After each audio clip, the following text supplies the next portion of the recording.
नमस्कार साथियों, hello hi. Richpal study point YouTube channel में आपका स्वागत है। मैं रिचपाल सिंह। आज फिर हम एक नया टॉपिक हम पढ़ रहे थे प्रतिशत के अंदर आज हम पढ़ेंगे क्रमागत प्रतिशत किस प्रकार से अप्लाई होते हैं, यानी कि सक्सेसिव परसेंटेज। यानी कि इसका मतलब ये होता है कि अगर कोई भी वस्तु है, अगर वो वस्तु एक ही वस्तु पर अगर बार बार परसेंटेज अप्लाई होता है तो उसे हम बोलते हैं क्रमागत प्रतिशत, या फिर इंग्लिश में बोलें तो सक्सेसिव परसेंटेज। देखिए, जैसे अगर मैं एग्जांपल लूँ, जैसे एक ही वस्तु है, उस वस्तु पर एक बार 10% की उसके अंदर वृद्धि हुई, यानी उसके मूल्य के अंदर वृद्धि हुई। फिर अगले ही टाइम क्या होता है कि 10% की कमी हो गई, तो एक ही वस्तु पर 2% लागू हो रही है, अप्लाई हो रही है। तो इस प्रकार से हम इन दोनों, यानी एक बार वृद्धि हुई एक बार कमी हुई, तो यहाँ टोटल नेट परसेंटेज हम निकाल सकते हैं, यानी कितने परसेंट की कमी या वृद्धि हुई। तो देखिए, अगर बात करें हम कमी वृद्धि की, तो इसी एग्जाम्पल को मैं ले लेता हूँ। जैसे हमें 10% मतलब क्या होता है, 1/10 होता है, आपको पता है।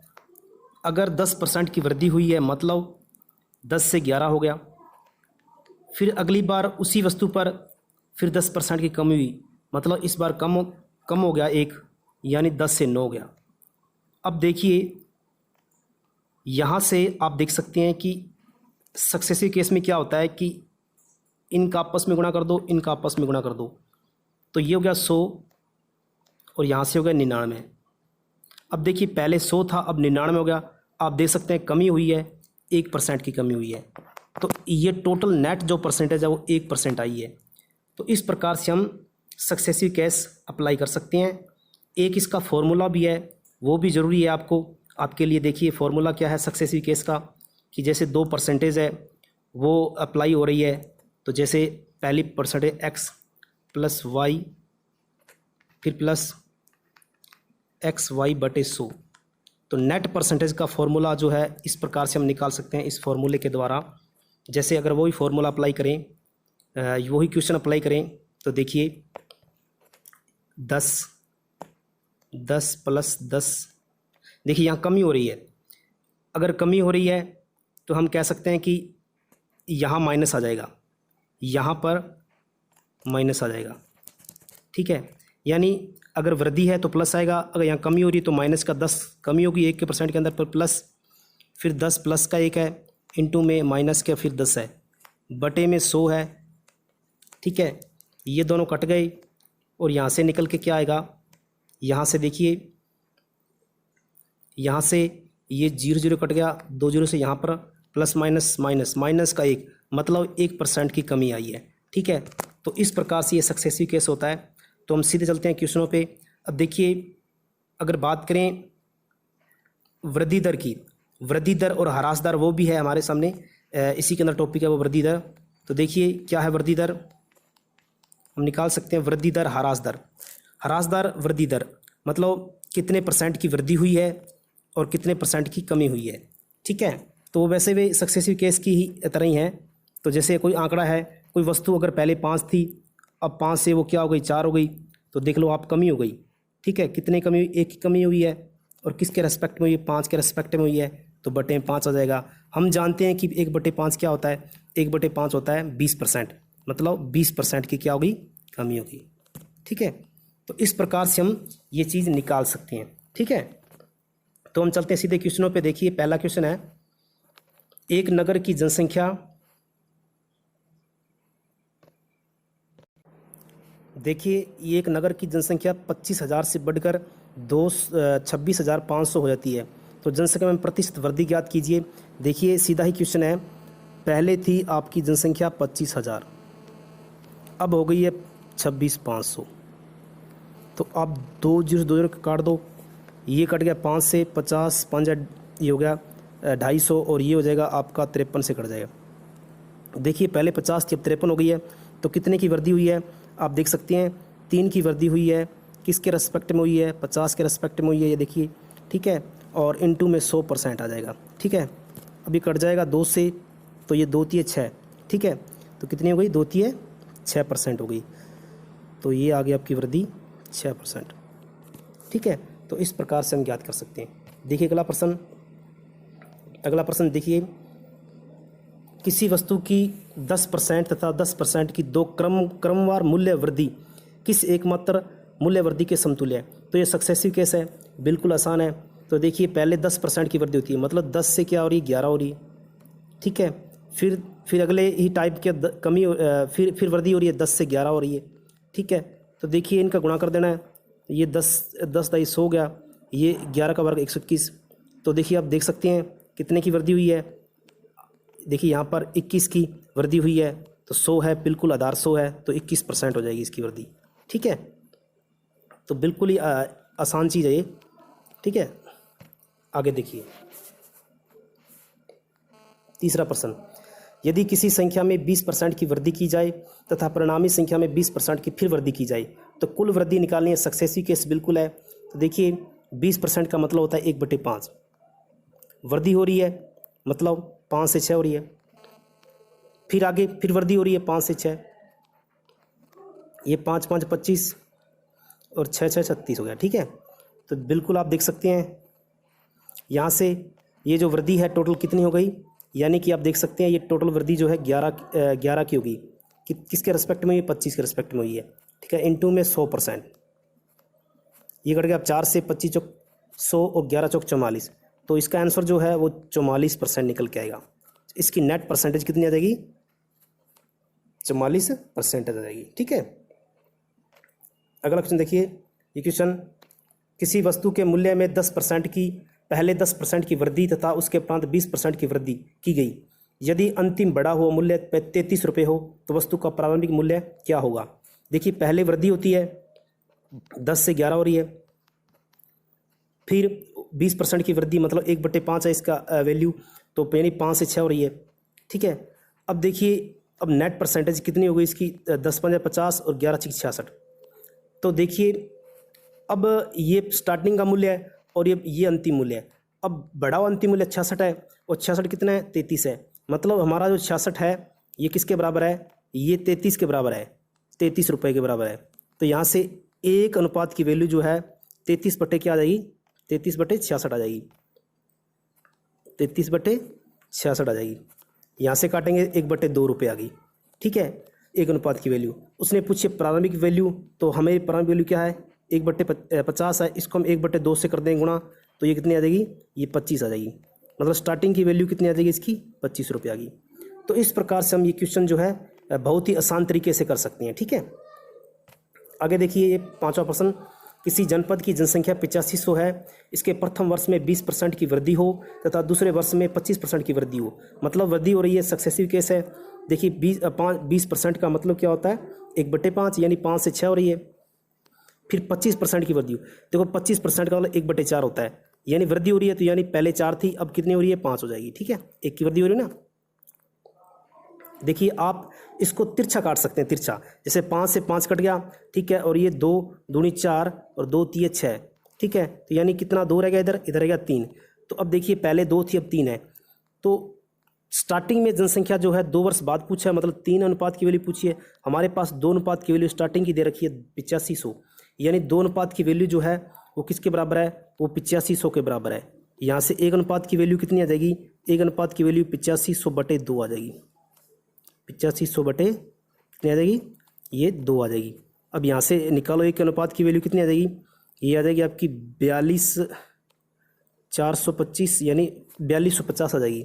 और हमें क्या निकालनी है, हमें इसकी निकालनी है, इसको 3 से गुणा कर देंगे, ठीक है, 4250, तो ये हो जाएगा 0 5 × 15 6 × 7 और ये हो जाएगी यहाँ से 4 × 12, तो 12750, ये लास्ट इसका आंसर हो जाएगा, ठीक है। आप देख सकते हैं बिल्कुल आसान क्वेश्चन था ये, ठीक है।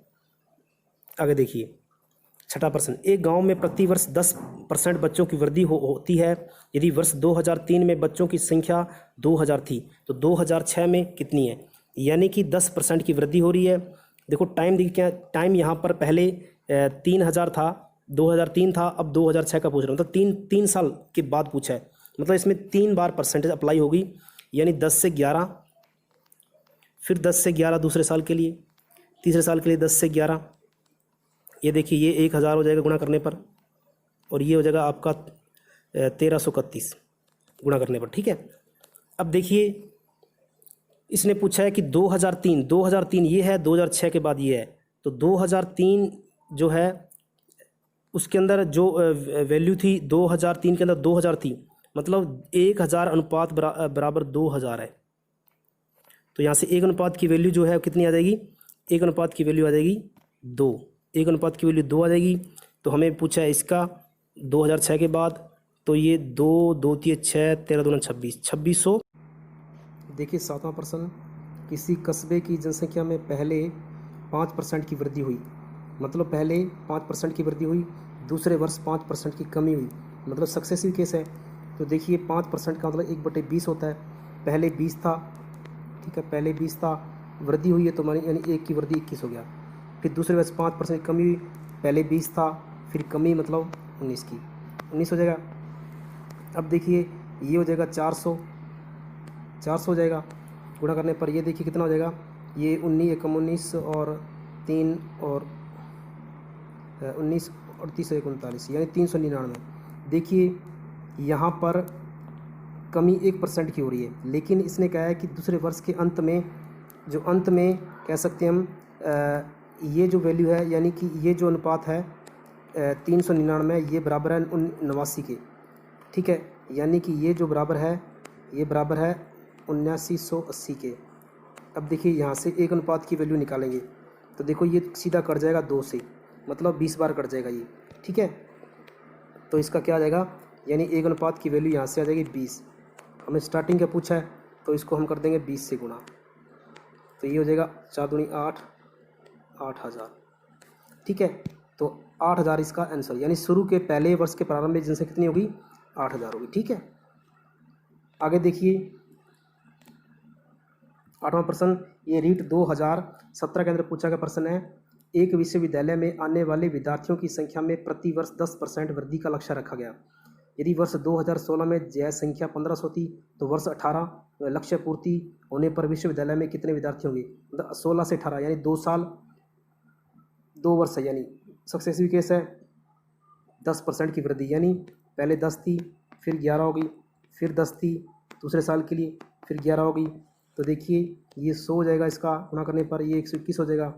अब देखिए यहाँ पर 2016 ये है, 2018 ये है, तो 16 के अंदर क्या थी, 1500 थी, यानी 100 अनुपात की जो वैल्यू है हम रख देंगे 1500 के बराबर, तो यहाँ से 1 अनुपात की वैल्यू आ जाएगी, 1 अनुपात की वैल्यू निकल के आ जाएगी 15, कितनी आ जाएगी, 1 अनुपात की वैल्यू निकल के 15 आ जाएगी। अब 15 को इससे गुणा कर देंगे, तो यहाँ से इसकी 2018 में आ जाएगी 15 एकम 15, 15 एकम 15 30 31 3 15 3 18, यानी 1815 ये जनसंख्या जो है वो 2018 में हो जाएगी। तो उम्मीद है कि ये चीज़ आपको समझ में आई होगी, ठीक है। ये रीट 2017 के अंदर प्रश्न पूछा गया था। आगे देखिए 8वां प्रश्न, यदि किसी वर्ग की प्रत्येक भुजा में 10% की वृद्धि कर दी जाए तो इसके क्षेत्रफल में, अब जानते हैं वर्ग की प्रत्येक भुजा, ठीक है, यानी कि वर्ग की प्रत्येक भुजा में जो आप जानते हैं वर्ग जो होता है वो इस प्रकार से होता है, ठीक है, और इसकी लंबाई होगी ये वर्ग की, ये चौड़ाई होगी, तो पहले लंबाई में वृद्धि करेंगे, ठीक है, फिर उसकी चौड़ाई में वृद्धि करेंगे, यानी 10 से पहले 11 हो जाएगी, फिर 10 से 11 हो जाएगी, ठीक है, ठीक है, ये लंबाई में होगी इसकी वृद्धि और ये चौड़ाई में होगी, ठीक है। यहाँ से हम जानते हैं क्षेत्रफल क्या होता है, लंबाई गुणा चौड़ाई होता है, तो गुणा हो जाएगा ये, तो ये 100 हो जाएगा और ये 121 हो जाएगा। अब देखिए वृद्धि कितने परसेंट हुई, आप देख सकते हैं 21% की वृद्धि हुई है, ठीक है। उसके क्षेत्रफल में पहले क्षेत्रफल 100 था, अब 121 है, यानी 121% क्षेत्रफल की वृद्धि हुई है, ठीक है। आगे देखिए 9वां सवाल उसी टाइप का है, एक आयत की लंबाई में 10% की वृद्धि हुई, चौड़ाई में 10% की कमी हुई, तो नए आयत के क्षेत्रफल में कितने % वृद्धि या कमी होगी। देखिए अगर लंबाई की बात करें तो लंबाई में पहले 10 थी, फिर 11 हो गई, फिर चौड़ाई की बात करें ये 10 से 9 हो गई, यानी कि कमी हो गई 1% की, 10% की। यहाँ से ये क्षेत्रफल इसका 100 आ गया, इसका 99 आ गया। आप देख सकते हैं 1% की क्या हो गई, यहाँ से क्षेत्रफल में 1% की कमी हो गई, ठीक है। तो इसका आंसर क्या आ जाएगा 1%, 1% जो है कमी होगी। ठीक है, अगला सवाल देखिए, ये 10वां सवाल। एक वृत्त की त्रिज्या जो है, त्रिज्या में, यहाँ पर सॉरी यहाँ लिखा है में, यहाँ में है, में 50% वृद्धि होने पर, अब जानते हैं त्रिज्या जो होती है आर उसकी है, त्रिज्या है 50%, मतलब होता है 1/2। पहले 2 थी, अब 1 की वृद्धि यानी 3 हो गई। ठीक है, अब उसके क्षेत्रफल में, अब हम जानते हैं कि आयत वृत्त का क्षेत्रफल क्या होता है, पाई आर स्क्वायर होता है। ये तो कांस्टेंट है, ये तो पहले पाई था बाद में पाई रहेगा, लेकिन त्रिज्या देखो आर स्क्वायर है, यानी आर स्क्वायर का मतलब है कि 2 का वर्ग करेंगे, क्षेत्रफल अब देखो निकालेंगे हम, पहले क्षेत्रफल था 4 और इस 3 का वर्ग करेंगे, यानी ये भी आ रहा है, ये भी आ रहा है, तो ये 9 हो जाएगा। पहले क्षेत्रफल 4 था, अब 9 गया, यानी 5 की वृद्धि हो गई है। किसके रिस्पेक्ट में हुई है, आपके 4 के रिस्पेक्ट में हुई है। ठीक है, तो यहाँ से इंटू में कर देंगे 100%, और यहाँ से ये 25 आ जाएगा, और 25 पंजा कितना हो जाएगा, 25 पंजा 100, 25 पंजा 125, 125% क्षेत्रफल इसका बढ़ेगा। ठीक है, अगर त्रिज्या बढ़ाएंगे तो। आगे देखिए प्रश्न 11वां, किसी त्रिभुज की ऊंचाई में 37.5, आप जानते हैं कि 37.5 का मतलब होता है 37.5, इसका मतलब होता है 3/8। ठीक है, और 45.5, 45.45 ये जानते हैं आप किसका, ये किसका मतलब गुणज है। अब देखिए ये गुणज है 1/11 का, 1/11 का गुणज है। तो देखिए 1/11 इंटू ये 5, क्योंकि 1/11 क्या होता है, 1/11 क्या होता है आप जानते हैं, 1/11 जो होता है 9.09, तो इसको 5 से गुणा कर देंगे तो ये 45.45 आ जाएगा। यानी कि कहने का मतलब है कि ये जो वैल्यू है 45.45, ये 5/11 है। अब देखिए उधर 37.5 की वैल्यू कितनी है, 3/8 है। अब देखिए त्रिभुज की ऊंचाई में और आधार में, ऊंचाई इसकी पहले 8 थी, फिर 3 बढ़ गई, मतलब ऊंचाई जो है इसकी हाइट जो है पहले 8 थी, 3 बढ़ गई, 11 हो गई। अब इसका बेस जो आधार है पहले 11 था, और अब एक 5 बढ़ गया, यानी 11 5 16। देखिए ना, ये यहाँ पर ये 5/11 है, पहले कितना था, पहले 11 था, अब ये 5 बढ़ गया यानी 16 हो गया। तो यानी कि अब देखो आप काट सकते हैं, तिरछा मैंने बताया था, 11 से 11 कट गया, ये कट गया, 11 8 एकम 8, 8 दूनी 16, इधर बच गया 1 और इधर बच गया 2।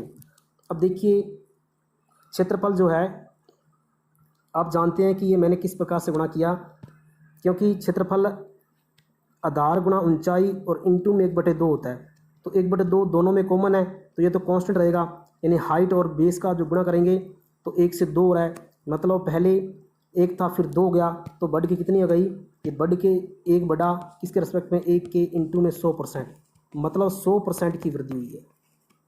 ठीक है, तो उम्मीद करता हूँ कि आपको ये क्लास जो है अच्छी लगी होगी, और अगर आप क्लास अच्छी लगी है तो वीडियो को लाइक कीजिए, शेयर कीजिए और चैनल को सब्सक्राइब कीजिए। धन्यवाद।